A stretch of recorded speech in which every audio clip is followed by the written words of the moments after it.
The evening did not end so much as it softened, like a candle cupped in quiet hands. Wind wandered the field with a hush, and the last colors of day lay folded over the grass. A long breath seemed to move through the earth itself, untying knots, loosening the weave of time. Above, ravens traced slow spirals, not as omens but as scribes, writing dusk upon the sky. In that tender dimness, where sound turns into memory, a rider came. She did not so much approach as arrive. The air learned her shape and kept it. The hem of her pale cloak gathered the edges of starlight. Her horse stepped without weight, as though it remembered how to walk on the surface of a lake. Where hooves should have sounded, there was only the soft syllable of night breathing out. Her spear glimmered, but not sharply, more like a lantern that had forgotten to be a weapon. The Valkyrie lowered her spear like a lantern, and the field breathed out. Eric, whose name still trembled in the mouth of the world, lay among the grasses that had been witnesses to many mornings. He had fallen the way stones rest at the bottom of a river. Astonished, then quiet. The ache of a life's weight had slipped from him like a coat shrugged from tired shoulders. He did not reach for the spear, nor the horse, nor the cloak. He reached for the easy rhythm of breathing and found it waiting. Her horse's mane was a waterfall of pale light.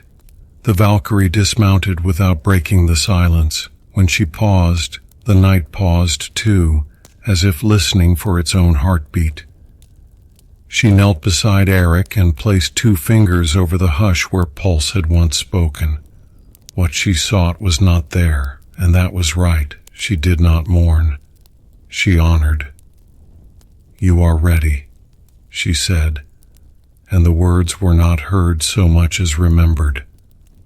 "The road is a river tonight, and it runs upward." Eric's eyes opened as if waking from a long, gentle dream. There was no fear in them. The Valkyrie's presence untangled fear the way warm hands untangle thread. He tried to rise and found the ground already letting go of him, as gracious as a host wishing a guest sweet sleep. He stood, and the night made space. The sky had become a kind of sea, and the stars were islands of rest. He turned once slowly to the world he had known. The grasses, the bent shadows of trees, the quiet curve of the horizon like a shoulder. It all matched a picture inside him, and then it loosened from that frame. He bowed not in sorrow but in gratitude, for even endings are places to set gratitude down. "Come," said the Valkyrie, and the invitation weighed nothing. "Your life has folded. Now it must be carried." They approached the horse. It nickered in a voice like silver stitched with cotton. Eirik placed his palm against the animal's neck and felt warmth. It was not the warmth of flesh. It was the warmth of a hearth that remembers every story told before it. He mounted, and the Valkyrie swung up behind him with the calm of someone who has escorted many travelers, each one both different and the same. Together they rode into a wind that did not push, but welcomed. The first step lifted them as if the ground forgot to be solid. The field fell away, and then the hedges and paths and stream, and then the roofs where smoke dreamt upward, and the dim lanes where dogs whispered to the dark. At the second step the horse wore fog for shoes, and at the third it found the bright seam where night is stitched to the sky. They did not fly. They rode upon the seam itself. The world below became a folded map, gently put away. The Valkyrie did not steer so much as listen. She held the spear level, not to command, but to indicate a direction that had always been there, unhidden, even when eyes were busy with other things. Eric relaxed, and in relaxing he traveled further. His breath matched the horses, then matched the winds, and then matched something deeper. the slow tide of a vast sleep that turns beneath all things. Far off the bridge of color, Bifrost was a sigh across the sky. They did not aim for it, not yet. The bridge gleamed the way distant music gleams through walls. Instead, the Valkyrie guided them toward a lofted current, a river of night moving upward, sleek and sure, as if the sky had learned to remember water. Beneath them, lights of villages pricked softly, each one a small heart with its own quiet labor, a mother tying a ribbon by candlelight, an old man counting the beads of his day, a child asleep with one hand holding the corner of a dream. Eric watched and felt each small life bless him as he had blessed them without knowing. The Valkyrie's cloak gathered the wind into gentle pockets. "Do you sing?" he asked, surprised at his own voice, which had taken on a roundness, a softened edge like stone worn by rain. "When the road needs remembering," she said. "Tonight, the road remembers itself." She did sing, though, not with words. It was a humming older than language, a note that matched the pitch of quiet wells and the hum in the bones of trees. Eric felt the tone finding anchors in him, memories of bread steam and cold river water, and a laugh he had once carried home after a long day. The sound did not bind him to the past. It let the past loosen its grip, like ivy deciding the brick is enough on its own.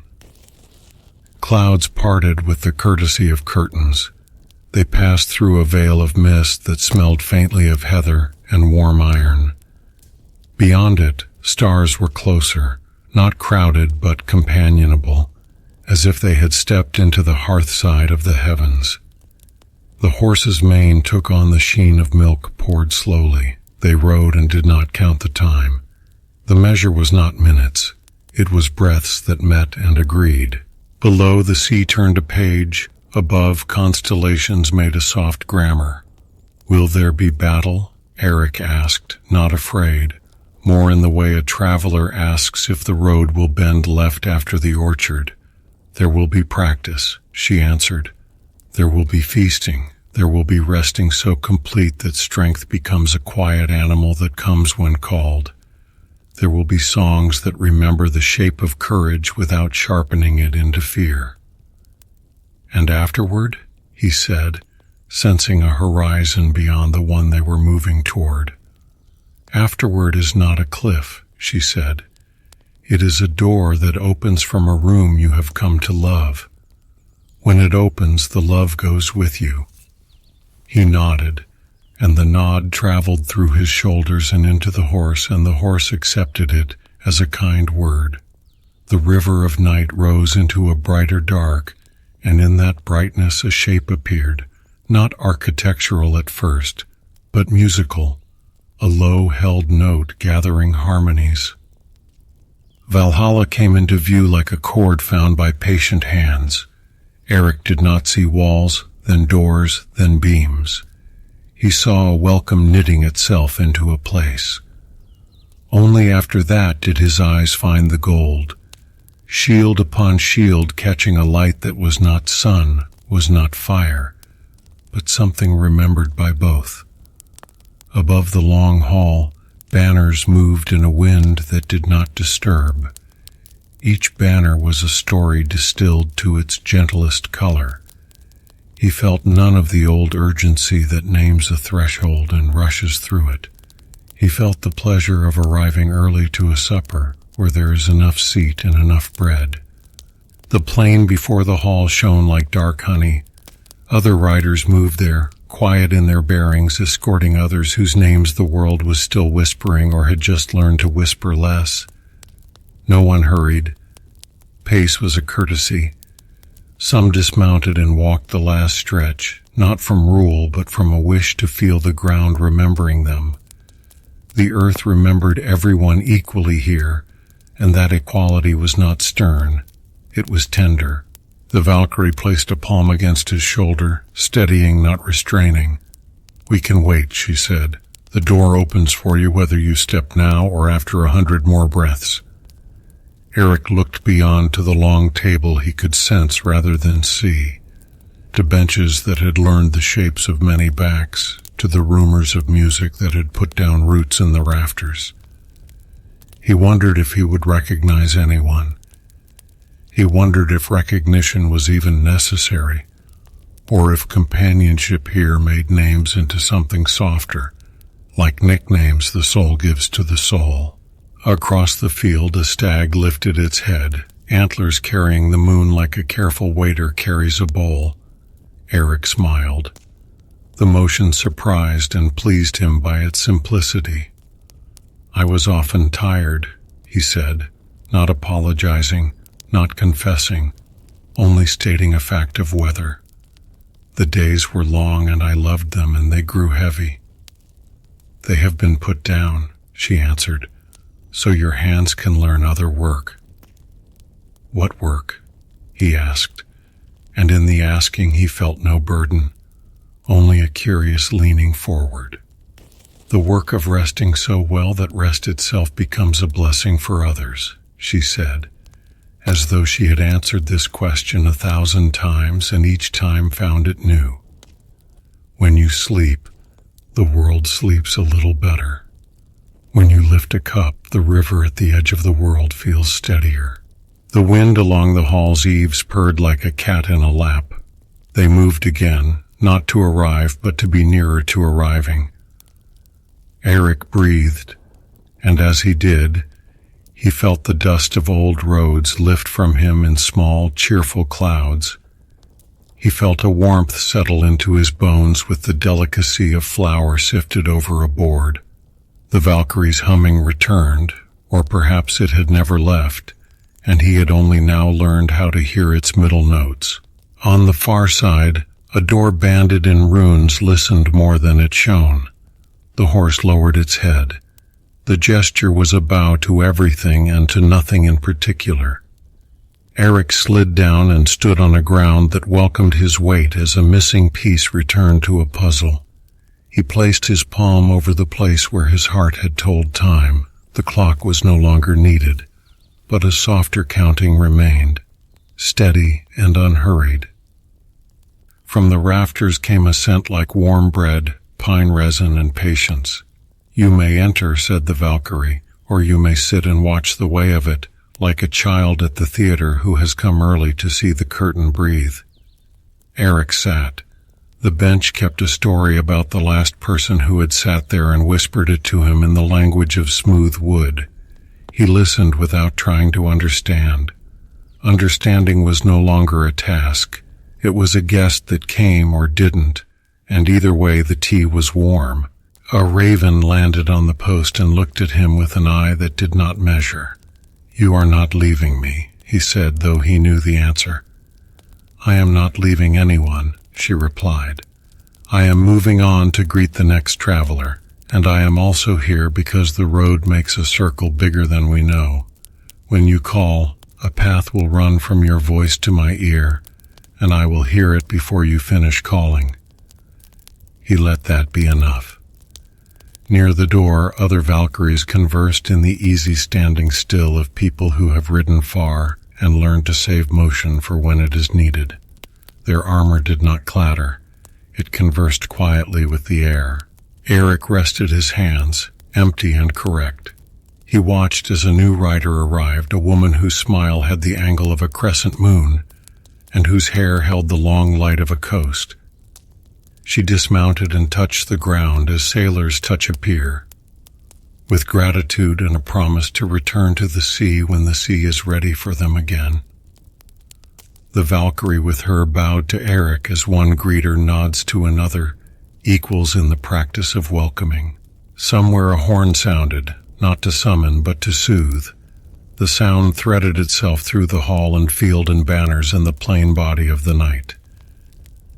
Eric closed his eyes, not to turn away from sight, but to gather it more closely. He felt like a room with a window open to a garden. The garden exhaled green. The room learned green's grammar. "You may go in," said the Valkyrie one more time, and the words were a blanket. He stood, then sat again, and laughed softly at himself. The laugh was new and very old, like a lullaby someone had almost forgotten and then remembered in the refrain. The horse, patient as a good companion, flicked an ear and did not judge. Far away, Bifrost was still a sigh, promising the rest of the road to those who would someday need it. There was no hurry. There would never be hurry again. Eirik placed his hand on the bench on the ground on the air. Each touch said, "Here," and the place answered, "Yes." He looked to the Valkyrie and found no impatience, only a kindness so even it did not need to be named. "I am ready," he said, and found that readiness here did not mean stepping forward quickly. It meant staying still with a full heart. "Then rest," she said. "Rest until rest teaches you to rise without effort."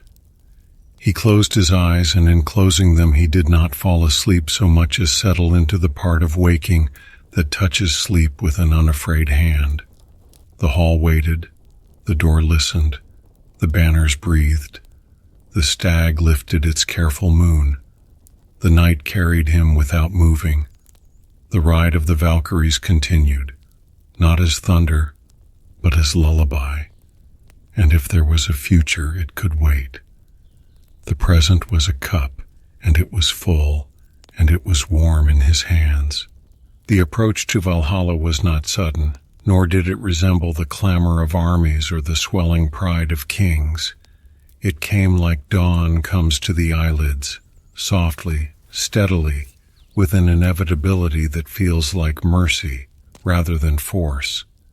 The plain that stretched before Eirik and his guide, the Valkyrie whose voice hummed like the memory of a river, unfolded into a golden horizon.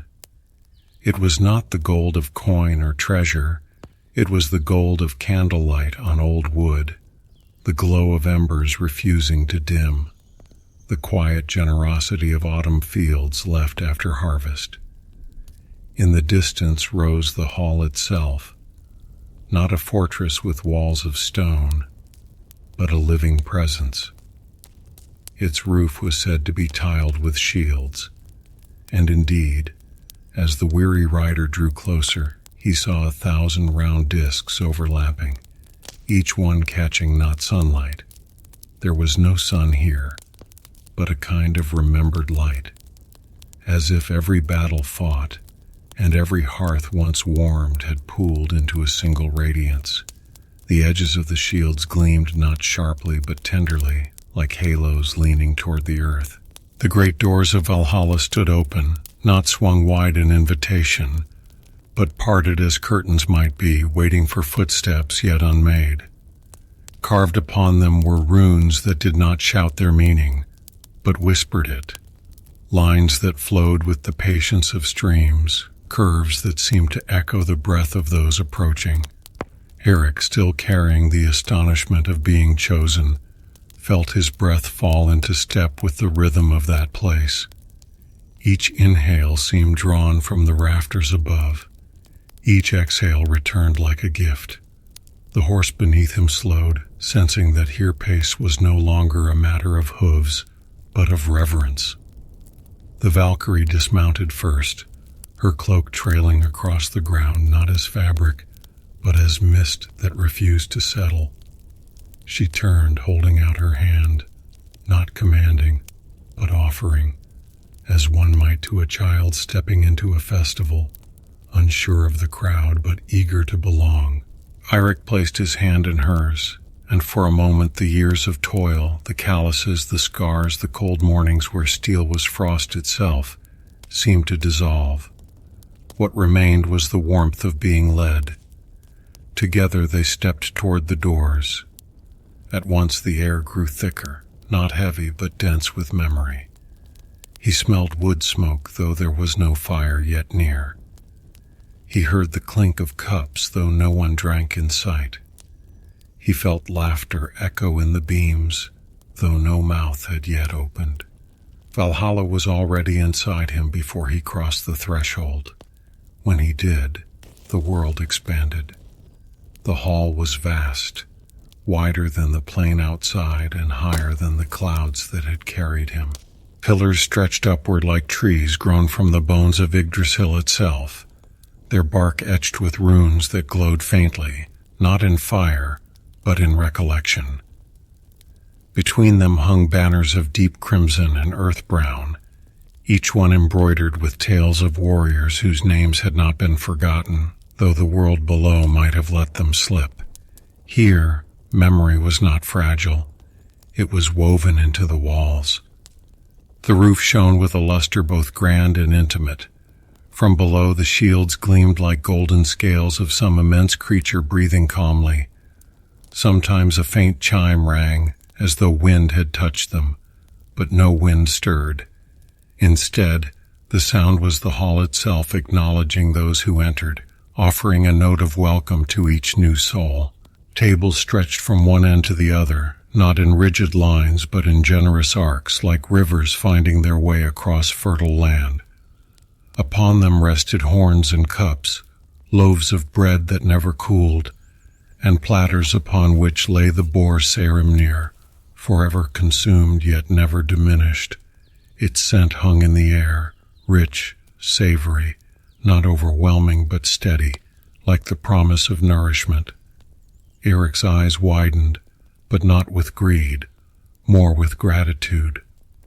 The Valkyrie's hand still lingered at his elbow, guiding him not to feast immediately, but to breathe, to absorb, to recognize. She pointed gently upward, and he saw them. The rafters alive with light that was neither flame nor star, but the accumulation of every hearth extinguished with care.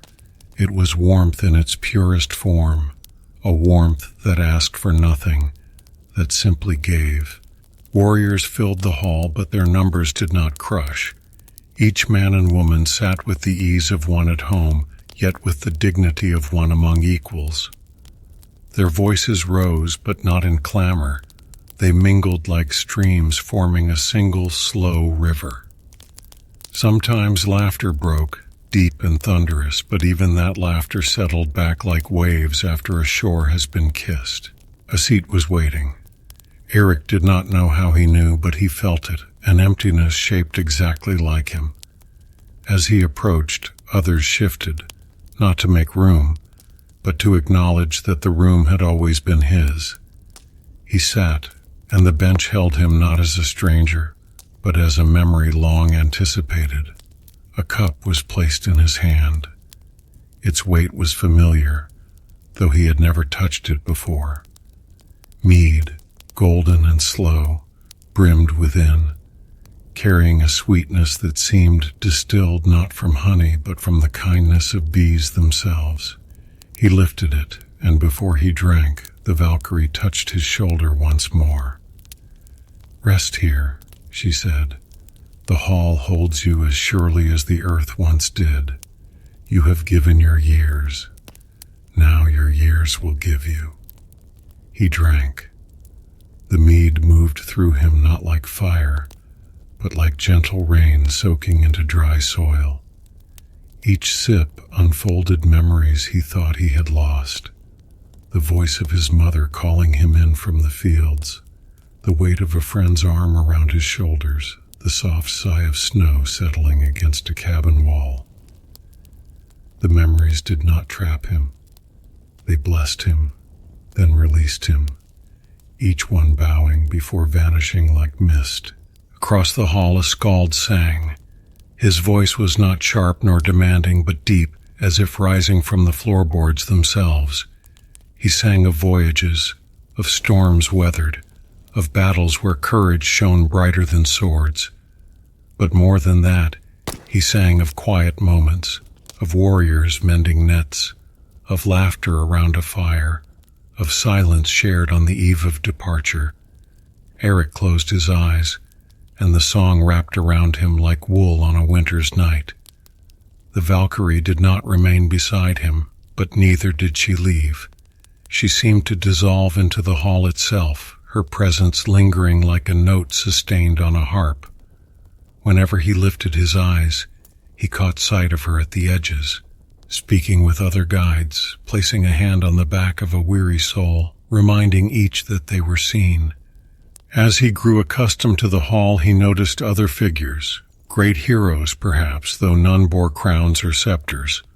One with hair the color of ash sat carving runes into wood. Another with shoulders broad as mountains laughed with children who had slipped in among the warriors, their innocence accepted without question. Here, rank dissolved. What remained was fellowship. Time in Valhalla did not pass as it did in Midgard. There was no rush, no erosion. Meals appeared and disappeared, not with the hunger of necessity, but with the rhythm of joy. Training yards lay beyond the hall, though Eric did not yet step toward them. He had heard the tales, how each day warriors rose, clashed in practice that felt as real as any war, and then healed by nightfall, wounds vanishing as laughter returned. But tonight, that was not his task. Tonight was for belonging. A hush fell, not imposed, but shared. All eyes lifted to the far end of the hall. There sat Odin, not towering, not distant, but present. His one eye glimmered not with command, but with the patience of someone who has waited long for each arrival. He lifted no hand to silence, no voice to order. He simply looked, and the hall responded as rivers respond to the moon, with a tide pulled into unity. Odin's gaze swept across the hall, and though it passed over hundreds, Eric felt it rest upon him, steady as a hand upon a shoulder. It was not judgment. It was recognition. In that gaze was a message. You are here. You are part. You are enough. Eric bowed his head, not in fear but in gratitude. His mead cup glowed faintly, as if echoing that gaze. The warmth in his chest deepened, and he felt himself sink, not downward, but inward, into the very fabric of belonging. The hall resumed its rhythm. Laughter, song, the quiet clink of horns. Eric leaned back, letting the sounds wash over him. His eyelids grew heavy, not from exhaustion, but from peace. For the first time, he understood what it meant to be truly at rest. The Hall of Valhalla did not merely receive him, it sang him into its memory. And as he drifted, he realized, this hall was not only a place after death. It was the dream of every hearth, the echo of every feast, the soul of every home. And he belonged. There is a kindness in the way Valhalla welcomes hunger, not as an enemy to be conquered, but as a guest who has come from a long road. Eric woke into that kindness the way a candle wakes into its own flame, without hurry, without surprise, simply becoming what it was always meant to be. The hall felt neither morning nor evening. Time here was not a drum to be obeyed, but a shawl laid gently across the shoulders. The tables curved like river bends, patient as the sea's return. He smelled bread before he saw it, bread with the patience of risen dough and the memory of hands that had known winter. Somewhere near the middle of the hall, a skald tuned his harp, not playing yet, only letting the strings learn the room. Thin smoke drew lines upward, making a soft alphabet no one needed to read. Eric breathed, and the breath liked him. And Dreamnir the cook moved with the calm of sacred work. At the great kettle, Eldrimnir, he listened as though the metal itself had a voice and deserved to finish its sentence. He turned once and nodded toward Heidrun, the goat whose flanks glowed like pale hills beneath a moon that had forgotten how to wane. From her horn mead would fall, from the kettle meat, and from the tables a river of conversation that did not need to reach the sea. Steam drifted from Eldrimnir like a hymn that forgot its words.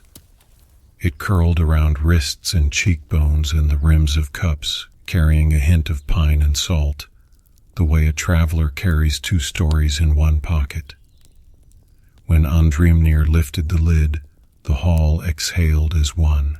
Surimnir gleamed, carved and whole in the same breath, its skin a lacquer of warmth, its flesh a promise kept again and again. Even as knives parted the meat and slices were passed, the boar remained whole, restored without pride. The miracle was not spectacle, but steadiness, the law of enough. Heidrun lowered her head, her breath smelling of leaves chewed slowly. Mead fell from her horn like slow honey from the edge of the night. It filled the horns and cups, filling also the pauses between sentences. When warriors lifted their drinks, they lifted more than flavor. They lifted weather, the good kind, the kind that makes roofs proud of their work. Eric's cup waited in his hand, patient as a small shore waiting for a wave. Above, the ceiling of shields answered with a soft, patient glow. Bread arrived, its crust a brown poet's envy, its crumb open as a friendly door. Eirik broke a piece and watched the steam make gentle suggestions toward his face. Bread broke like warm light in the hands, and the first mouthful did not conquer hunger but befriended it. He found that he liked the slow empire of kindness more than any victory sung about in war songs. Voices rose and folded again, the way a tide practices being a tide. Jokes landed without needing to be chased. Old stories found new endings without effort. Laughter moved in gentle waves and lay down again. The skald lifted his harp and did not strike a bold chord. Instead, he stitched the room together with a thread no thicker than a whisper. The skald's harp stitched quiet into the rafters, and notes climbed and settled on beams where smoke had already chosen to live. The melody did not lead anyone anywhere. It simply sat with them, the way a good friend sits. Children were welcome. Small feet darted beneath benches. Small hands carried cups carefully from one warrior to another. One child, a girl with hair like new straw, leaned into her mother and released the most honest music in the world, a yawn that rang like a tiny bell of peace. Eirik smiled without deciding to. He lifted his cup, feeling the horn curved as though made long ago to fit exactly his palm. Eirik's cup was a small moon cradled in his palms. He drank. The mead was a bright darkness, the way a window is dark at night yet full of the world. It tasted of patience and early mornings, of promises already kept. Beside him, a warrior with weather in his beard spoke little but meant all of it. Across from him, 2 friends argued over nets, though neither had fished in centuries. A woman traced a rune into crumbs on a board while listening to a story she already knew, reminding it of its own spine. Smoke wrote cursive letters that no one had to read. Eirik dropped his gaze to the floorboards, which held a quiet map of scuffs and polish, of seasons carried in on boots. The floor remembered 1,000 footfalls and forgave each one. He let that forgiveness enter him the way warm water enters cold fingers. He tore another piece of bread and found that the moment did not need to be right to be kind. Between bites, silence braided itself with gratitude. He listened for it the way one listens for rain behind a wall, and he heard it even when laughter was louder. Outside, by the doors that never fully closed, banners breathed as if the hall itself had fallen asleep. Eirik leaned back, his bones arranging themselves like straw protecting fragile jars. He tilted his head and the rafters accepted the angle. At the far end, Odin sat, not as statue nor monarch, but as a hearth wearing a cloak. His gaze traveled across the gathering. Odin's eye was a hearth coal, steady and unworried, There was no command in it, no judgment. The coal glowed because warmth was its habit. Eric lowered his gaze to his plate and felt the same habit growing inside himself. Somewhere a horn sounded, not to summon but to soothe. The sound climbed to the beams, joining smoke, music, and hush. The feast went on, not as victory to be shouted, but as a rhythm to be kept. Knives did their work, cups learned their lips, benches held the shapes of shoulders like a library of tenderness. The hour perched instead of passing. The feast kept time for sleep, and sleep kept time for the feast. Eric's eyes closed, not because the world was lacking, but because the world was enough. Enough can be sweetly heavy. He slept at the table, hands folded, breath aligned with a slower bell. No one woke him.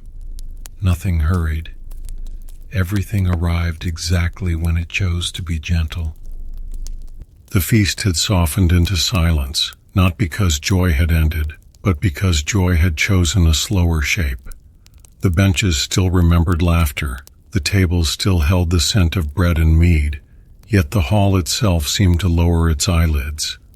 The warriors of Valhalla leaned back, their shoulders sinking into wood that welcomed their weight. Cups rested in hands, some full, some empty, but no one rushed to fill them. The hour belonged not to food, nor to song, but to the gentle gravity of dreams. Eric felt it before he named it. A hush settling in his chest, a warmth that suggested closing the eyes might be as holy as lifting the sword. He folded his arms on the table and let his breath join the rhythm of the hall. Around him, voices slowed into murmurs, and murmurs into breaths, until all sound became a single tide, pulling them toward the shore of sleep. Above, the ceiling of shields gleamed faintly, as though remembering every battle now resting in silence. The banners, crimson and brown, shifted with the faintest sigh, not of wind, but of memory itself. A child already asleep on her mother's lap released a tiny breath, and the sound rang brighter than any horn. Dreams had begun their quiet harvest. When sleep came in Valhalla, it was not heavy. It did not fall upon the eyes like stone, but rose like mist from within, filling the mind with gentle images. Eric saw fields, endless and golden, though he knew no sun shone here. He walked those fields, feeling the stalks brush against his palms. Each stalk seemed to hum, carrying the voices of those he had once known. He heard his father sharpening an axe, his mother singing while she mended cloth, his brother laughing in the river spray. The dream was not memory exactly, but a tender stitching of everything he had once loved. Dreams rose in Valhalla like smoke that remembered the hearth it came from. Around him other warriors dreamed as well, and though their eyes were closed, Eric felt their dreams brushing against his own, like leaves touching in the same current. One man dreamed of the sea and ships that never sank, another of the mountains tall and kind, bending their snowy heads in greeting.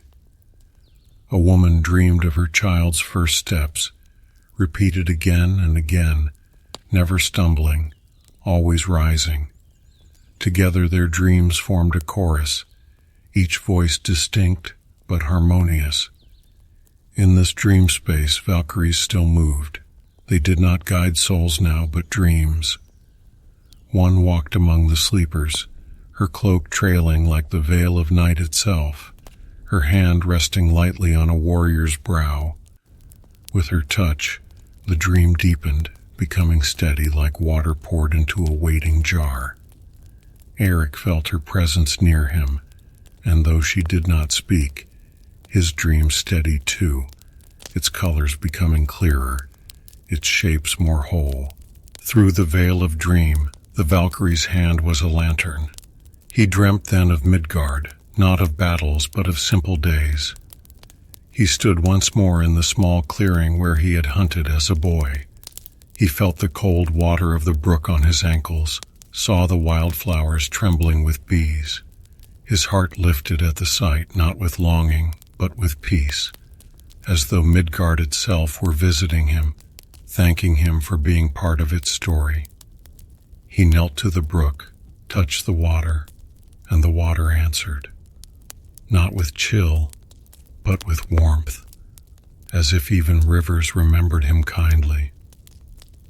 The dream shifted, as dreams always do. He found himself walking through the long hall of his own village, firelight touching the rafters. He heard voices singing, not of war but of harvest, of love, of children learning their first words. Every voice belonged to someone gone, and yet here they were, singing again, their absence turned into presence. He realized then that dreams in Valhalla were not shadows of what had been, but continuations, softer, easier, freed from grief. Dreams were bridges, each plank made of memory, each rail of mercy.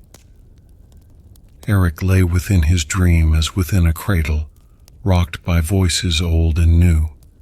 He saw his own face in the brook's surface, younger, unscarred, laughing freely. He reached toward it, and the image leaned forward too, not to vanish but to meet him.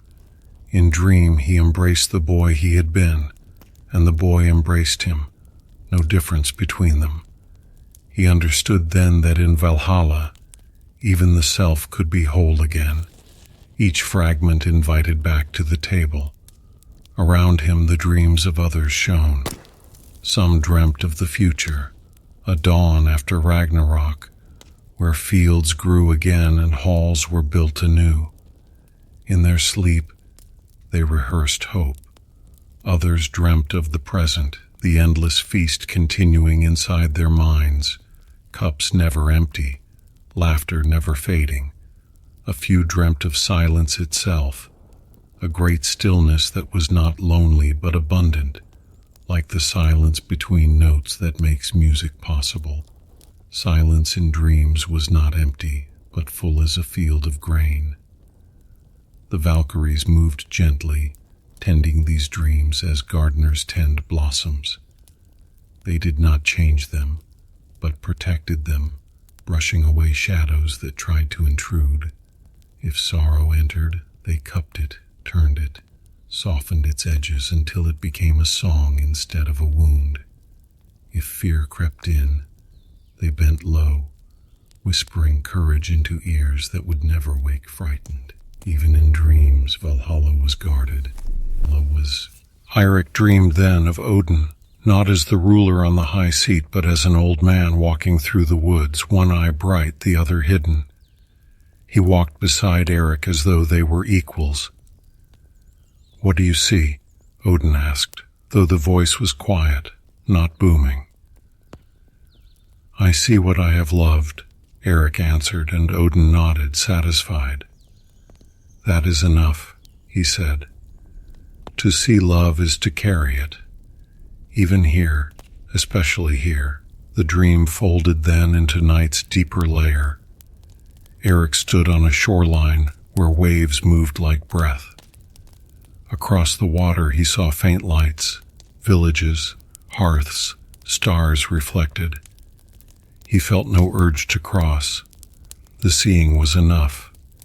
The waves carried him, and in them he heard not the roar of battle, but the lull of countless mothers singing their children to sleep. He let that lullaby take him. Dreams in Valhalla were not escape. They were home remembering its children. When Eric woke, he did not wake abruptly. He rose the way bread rises, slowly, warmly, becoming more itself. Around him warriors stirred, smiles soft on their faces. They looked at one another, not speaking of their dreams, yet knowing all had shared the same river. The hall glowed faintly, as if it too had slept and dreamt, keeping their visions safe in its rafters. Andrimnir stoked the fire again, mead horns were filled once more, and the cycle continued. But Eric knew now that Valhalla's greatest gift was not the feast, nor the training, nor even Odin's gaze. Its greatest gift was this: to dream without fear, and to wake in peace. When the echoes of weapons had at last faded into the rafters of Valhalla, what remained was not exhaustion nor despair, but a silence as profound as the night sky itself. It filled every corner of the hall, pressing gently against the warriors' hearts. The Einherjar, who had risen with cries of fury and laughter to clash endlessly in the fields beyond, now sat upon long benches, armor loosened, weapons set aside. They did not appear defeated. Instead, they looked as though they had each become a stone set into the foundation of eternity, steady and unmoving. The silence after battle was unlike any other silence Eric had ever known. In Midgard, silence followed exhaustion, or grief, or fear. It came when voices had been cut short by loss, or when fields lay empty after harvest. But here, the hush was not absence. It was presence. It was the presence of all who had fought, of all who had fallen, of every breath shared between life and death. It was the music beneath sound, the current beneath water. Eric placed his hands on the table before him, tracing the lines of the wood as if they were runes. His chest still heaved from the memory of the fight, though here no body remained bruised, and no wound lasted beyond the clash itself. Yet his spirit remembered the rhythm of battle.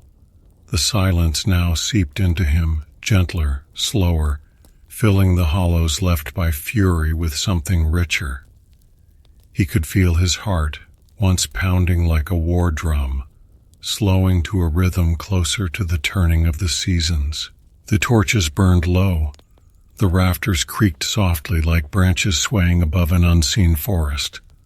The warriors, though seated together by the hundreds, seemed alone in their reverie. One man's eyes were closed, his lips moving in a prayer without words. Another stared long into the fire, where embers rose and drifted like tiny souls freed into the night. Some leaned upon their shields, others traced fingers along their scars, not in grief, but in gratitude, as though each mark was a verse in the poem of their existence. Eric turned his eyes to the far end of the hall. There Odin sat upon his high seat. Yet even the All-Father did not break the silence. His one eye glimmered in the firelight, steady as a coal hidden deep in the hearth. He seemed less a ruler then, and more a witness. The silence itself was his throne, and the stillness was his command. At length a Valkyrie walked among the benches. Her presence did not stir the hush, it deepened it. The soft folds of her cloak whispered against the floor. Her hand brushed lightly against the shoulder of a warrior, and the man's breath fell into a slower rhythm, his eyes drifting shut. She touched another, then another, guiding each into rest without a word. When she neared Eric, he felt not fear nor awe, but peace, as if night itself had laid a hand upon him. He closed his eyes, and in that moment silence did not merely surround him, it entered him. It spread through his veins, through his chest, until it reached the edges of his being. He felt weightless, as though his soul had been unshackled from battle's burden. Around him, the entire hall seemed to breathe as one. Warriors inhaled and exhaled together, their breaths weaving into a single tide. In this tide, Eirik saw visions. The silence carried him outward, like a boat drifting from shore. First he saw the field of combat, now empty. The grass was bent, the earth scarred by blades and boots. Yet instead of smoke and blood, flowers rose from the furrows. pale blossoms that glowed as if moonlight itself had sown them. He bent to touch one, and it dissolved into light, merging with his hand. Then he saw the river that wound through Midgard. He stood upon its banks, hearing its current murmur against stones smoothed by time. He had fished here as a boy, barefoot, laughing with his brother. In silence, the river spoke, not in words, but in memory. It told him, "I remember you. You are not gone from me." And tears, soft and unbidden, ran down his cheeks. The vision shifted. He saw again the hall filled with warriors, yet all were veiled in a gentle glow, as if each bore within them a lantern lit from some eternal flame. Their silence was not emptiness, it was communion. Each heart spoke to the others without sound, and the hall resonated like a vast instrument tuned to a single note: peace. Eric opened his eyes. The Valkyrie had passed, her presence leaving behind a trail of serenity. Around him, warriors sat or reclined, their expressions softened, their eyes either closed or gazing far beyond the walls. No mead horn had been lifted yet, no laughter had returned. The silence was their feast, their prayer, their offering. And in that silence, Eric understood. Battle gave them strength, feasting gave them joy. But silence gave them eternity. The hush in Valhalla did not remain still. It moved like water through stone, patient and unstoppable. Eric felt it drift across the hall, weaving among the benches and hearths, settling into every corner. Silence was not a void but a current, carrying each warrior from the noise of battle into the deep sea of reflection. Another warrior leaned against his shield, eyes closed. His lips moved soundlessly as though reciting a prayer or a poem to himself. Perhaps he was speaking to the gods, or to a lover long gone, or to a child who had never known him. In Valhalla's silence, even unheard words found listeners. The hall itself seemed to bend closer, catching them, storing them like seeds in fertile soil. Eric found his thoughts turning to Midgard. He remembered the sound of gulls along the coast, the smell of smoke from his mother's hearth, the laughter of his brother by the river. The silence of Valhalla did not erase these memories. It preserved them, like amber around a leaf. Here he could revisit them without pain. The silence transformed grief into reverence, longing into peace. A Valkyrie passed once more, her cloak brushing softly across the stone floor. She carried no spear now, no shield. Her hands were empty, yet they seemed to hold the weight of stars. When her eyes met Eric's, he felt as though the night sky itself looked through her, steady and unyielding.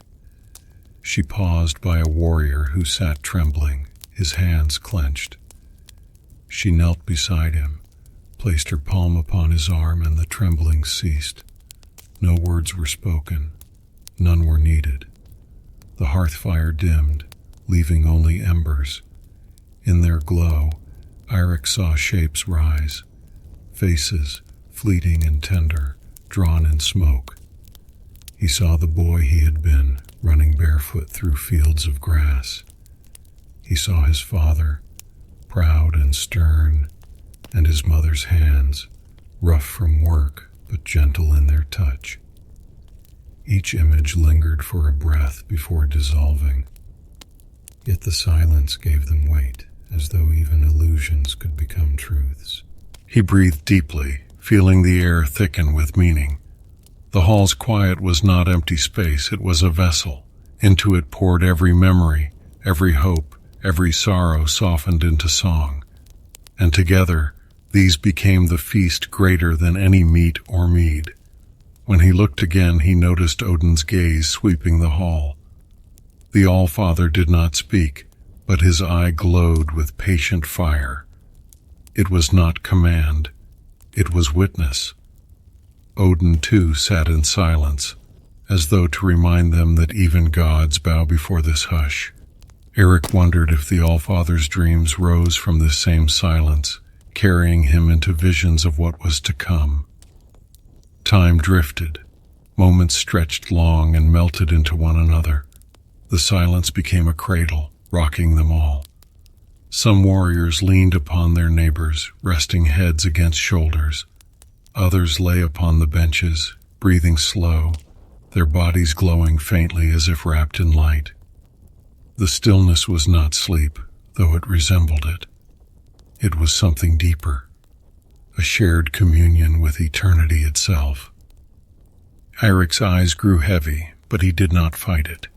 He allowed the silence to take him, sinking into it like water into soil. His breath slowed until it matched the rhythm of the hall. Around him, hundreds of others did the same.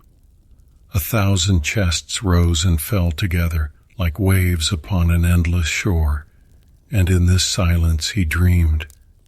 But the dream was not his alone. It belonged to the hall. He saw visions carried by others, their pasts, their futures, their deepest longings. One dreamed of the mountains of Jotunheim, their peaks bending to greet him. Another of a long-lost child who ran again into her arms. Yet another dreamed of the sea, endless and calm, ships gliding without storm. Each vision, though private, spilled into the silence, and Eric felt them all, as though walking among them unseen. In these dreams there was no grief, no fear.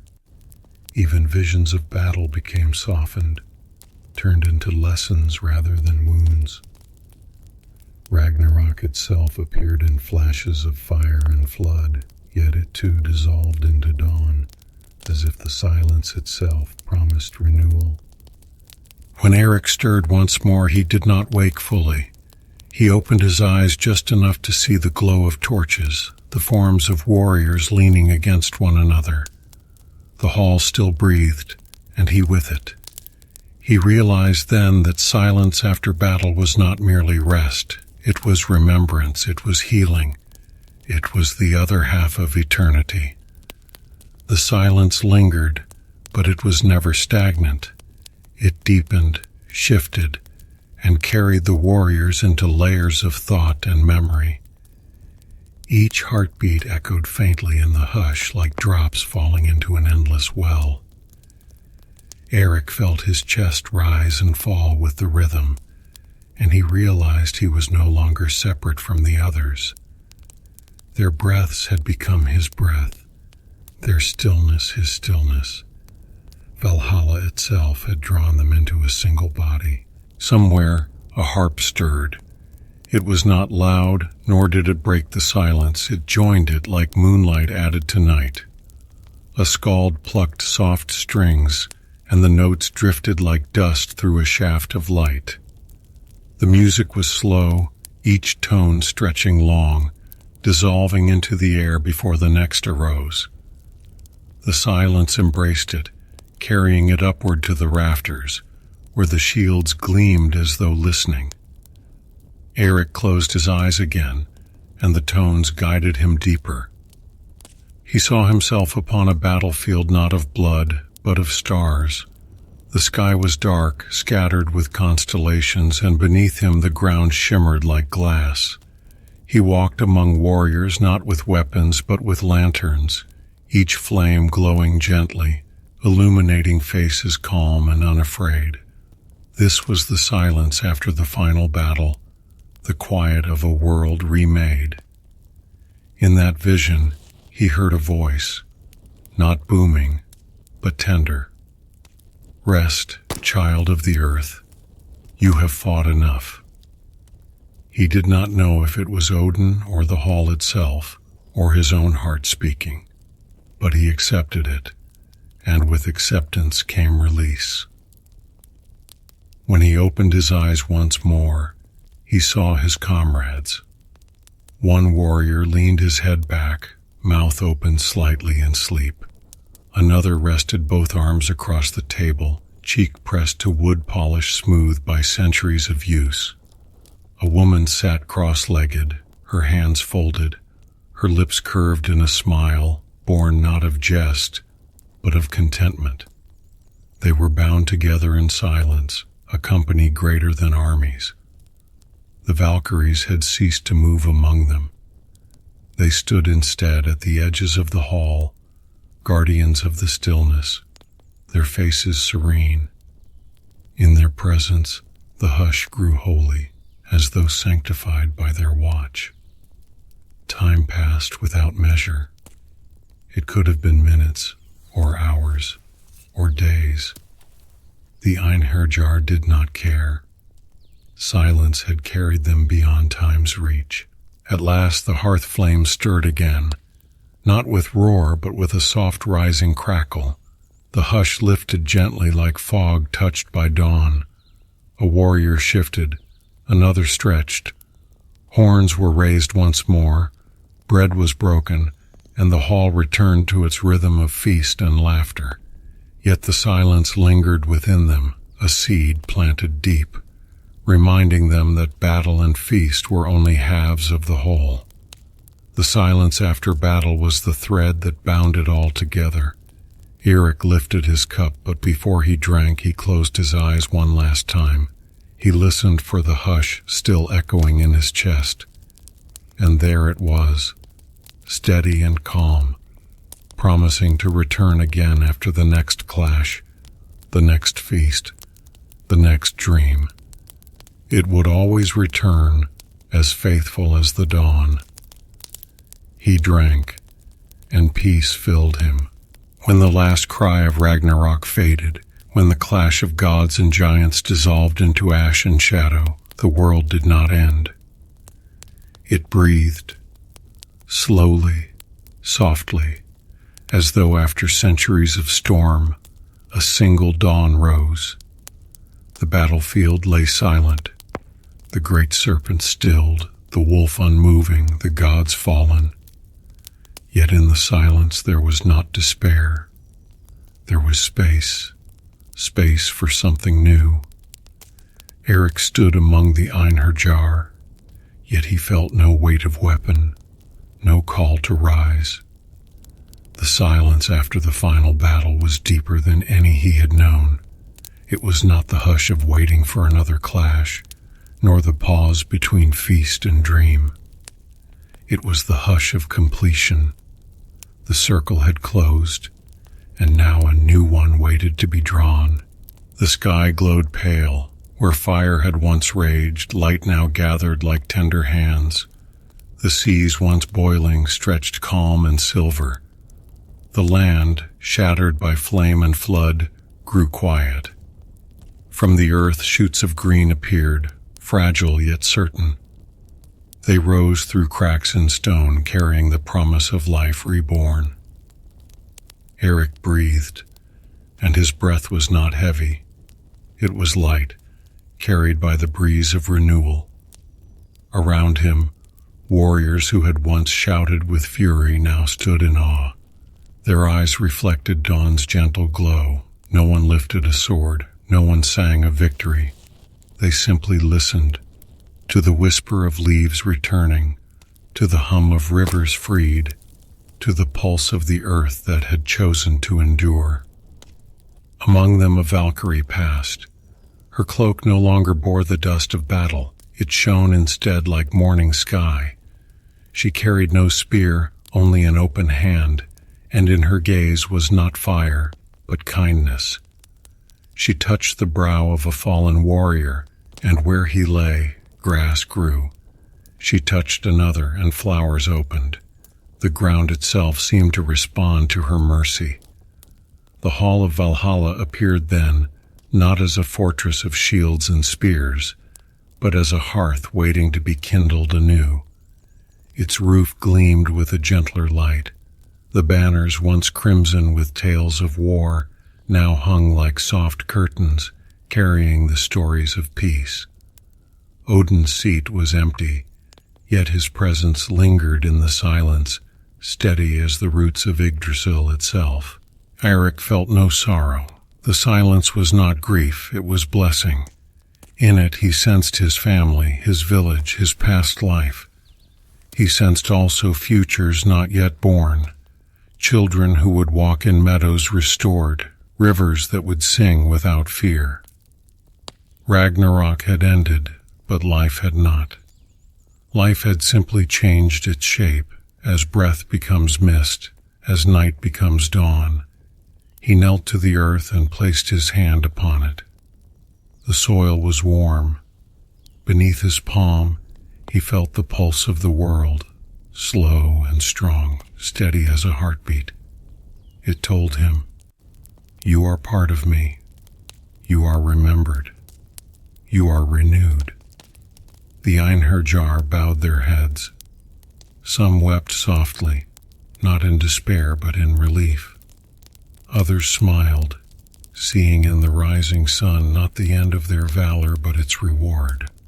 They had fought for eternity, and now eternity had given them peace. As the new dawn spread, the silence deepened once more, not heavy, not fearful, but full. It was the silence of a world exhaling, a silence that invited rest. And so, warriors closed their eyes, laying down not for death, but for renewal. Their dreams carried them into fields without war, into halls without sorrow, into songs that would never end. Eric, too, closed his eyes. He felt the silence cradle him like a child, rocking him into sleep. And in that sleep, he saw not battle nor blood, but a world reborn, green, golden, and whole. He smiled, and the silence smiled with him. The cycle was complete. Ragnarok had passed, and in its place, peace eternal.